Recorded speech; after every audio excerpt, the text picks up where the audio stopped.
Hi, I'm Jeremy, and welcome to our farm, Cornucopia Orchards. So we're doing the upstairs shower while we wait for the stapler to get powered up again for the first floor. And I haven't got everything cut up here. Very simple stuff. So you're essentially just going to find your miter where you need to sit at. And you'll notice that this wants to sit back into the channel between the drywall and your material. So you're not overlapping the flange with this material, and that's one of the main benefits of it. It has this back, and that's what goes in there and sits at the back here against the shower wall, but you can't do that at the top here. So the first thing you got to do is you got to figure out your corner and then get that piece off. First, to figure out roughly what that height was, and then give it a snip both sides in preparation. And then I took this guy, just ran him across, got him to where I had my line about right, and then put a pencil line up along the top here. Once you've done that, then you can place this thing. And I'm setting him on the floor so that if I have to come up, I can come up. And then you match up this side to that pencil line. And I've made my mark for where I want it to be, roughly speaking, and we're going to give that a shot and see how that looks. And we're just going to cut from our mark in a reasonably straightish line, prototyping it here, just kind of eyeballing. Just to get that piece out of there and out of the way, and then I can make adjustments.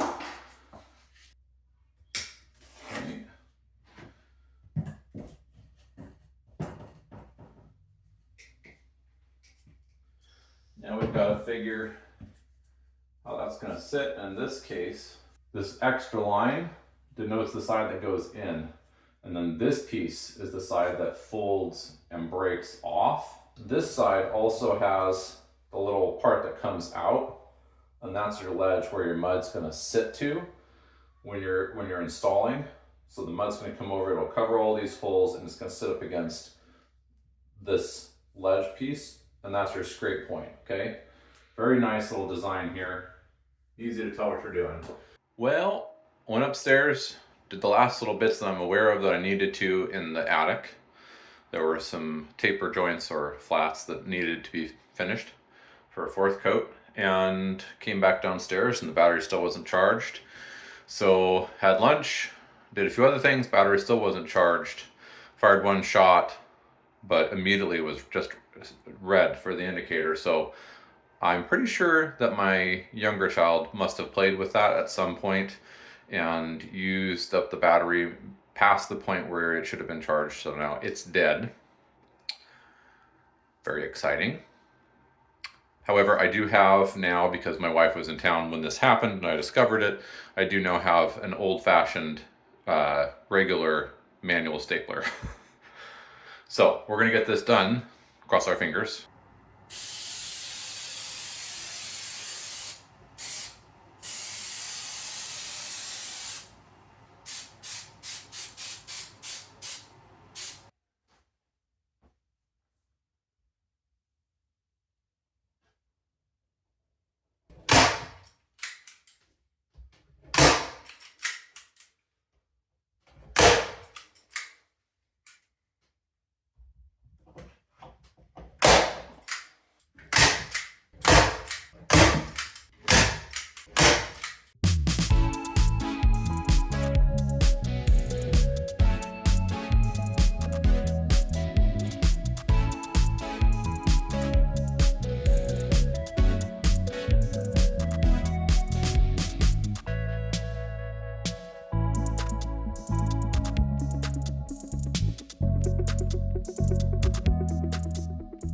Well, we're all done with that part of it. Now we just wait, but it's already trimmed to the side and just needs to dry. I'll have to figure out for how long, but I'll go do the one upstairs and then I'll see if I can find that information either on the can or on the website.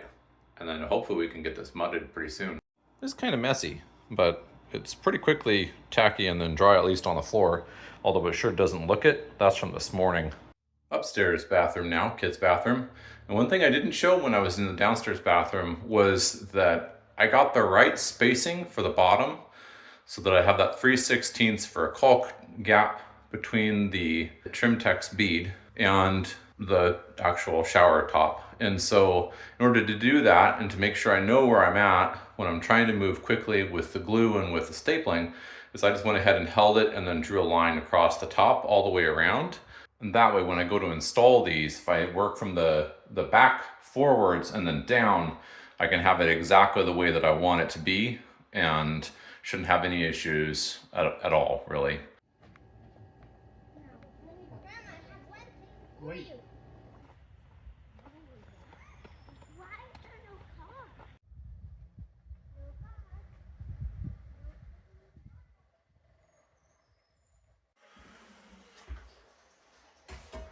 Casey's on the corners. I've got the bathroom left to do. Now that we've got the Trim Tex bead all nice and dried, it's been sitting, some light in here, so it's all ready. And anywhere where I had any reason to think that maybe it hadn't gotten good adhesion, like on this side where it's kind of the angle is wrong, I went ahead and just put in extra staples compared to the 6 to 8 inches it called for to make sure it stayed. And it does actually specify. So essentially, if you're not using the adhesive spray, then it says every like 3 inches, I think it said, to staple these to make sure that they're not going to move on you.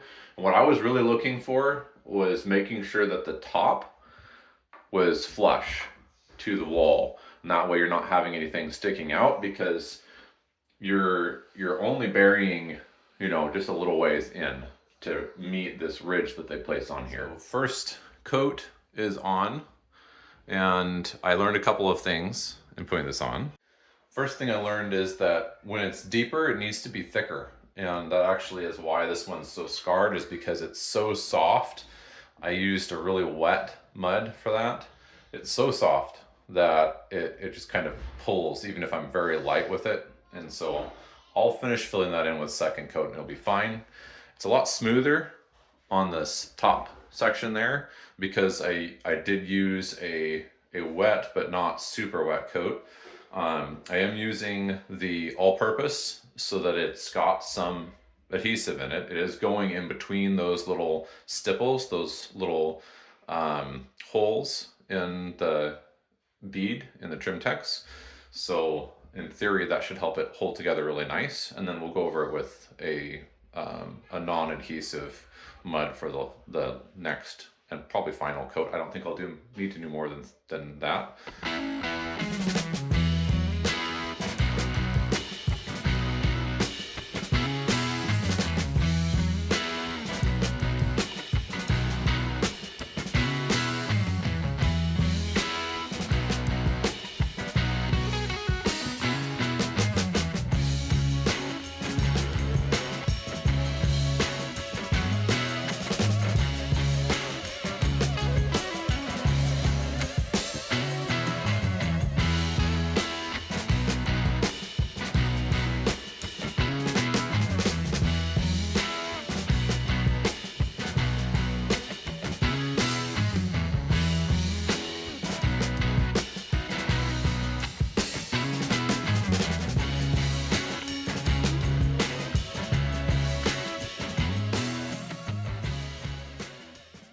All right, first coat.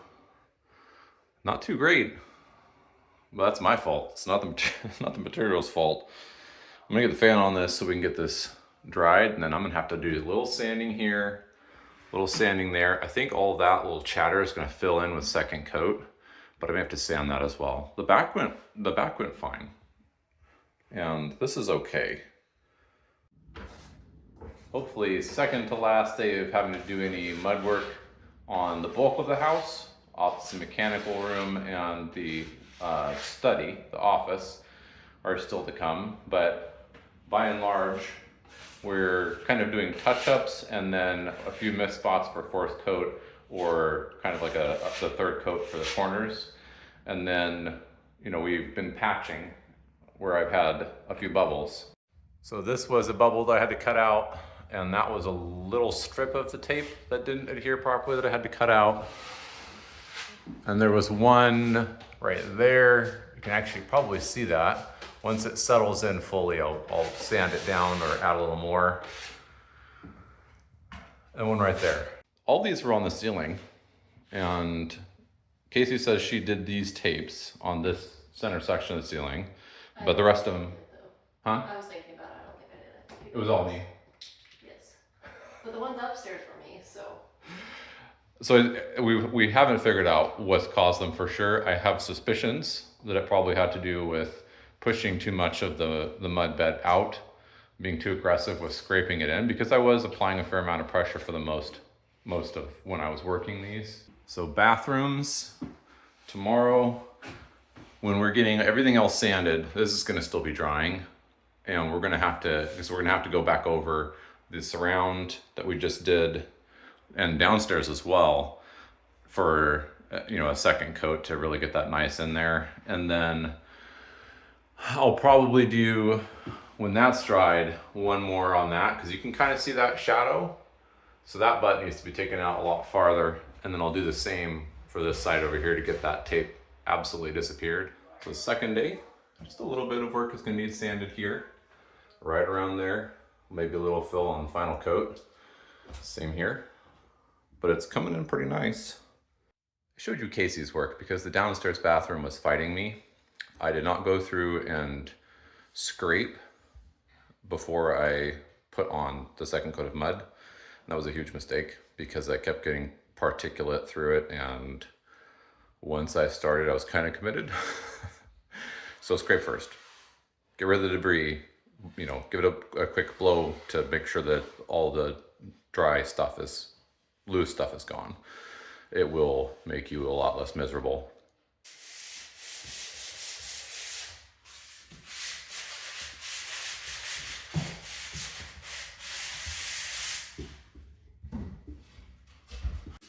Well, we had some of this stuff left over, and this is working out really well. And we just need to protect the windows. So what I've done here is I've just cut these oversized. I'll patch the little holes, but stuff it in back here. I don't have that filled yet. So I can just stuff these in back there, and it's gonna stay just fine. And I have a little bit of it that's new, and this is what it's supposed to do. It's supposed to just cling really nice and tight to that surface. All right, so next day, and the only reason I even know where those cutouts were is because for whatever reason, I had a little bit of discoloration with the mud, but that's full. Like if I try and touch it with my hand, I can't feel it. So I think there was one over here. Yeah, there's one right there. Discoloration shows it. And yeah, we're good. So got a bunch of taping prep done. Let's see, all the outlets and switches we have installed on at least the second floor in the attic are now covered. And we're gonna need a little bit more, but I used all of our tarp and masking film that we had from previous projects that we squirreled away for years and years, and got a bunch of prep work done even into the first floor. You can see I've got all but those two windows masked off, so we're getting ready. Nice diffuse light now, when it was a little bit more direct, the whole room was lit up quite nicely. And Casey's dyed her hair. Nice shade of blonde from all the dust. I'll be joining her in that tomorrow. So tomorrow is gonna be sand, sand, sand, and then more sand. Here goes Mom. A little mess up there. Well, sanding day is here, and Casey already sanded a bunch yesterday, so she has already experienced this joy. My child's about to shoot me with a bow and arrow. Hi, you. And we're gonna be getting hopefully the second floor and the attic done, and it's a hot day. 93 degrees today, although it's not there yet. We're in the middle of a heat wave.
Time to get stupid.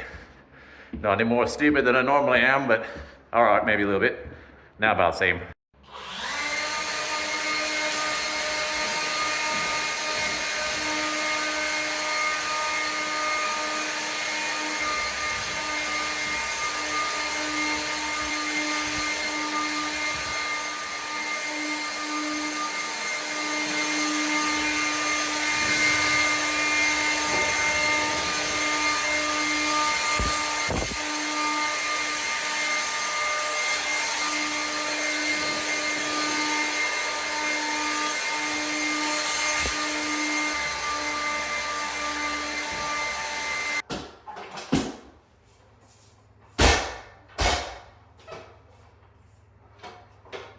So I've worn through enough of this that I'm going to say it's time to replace it.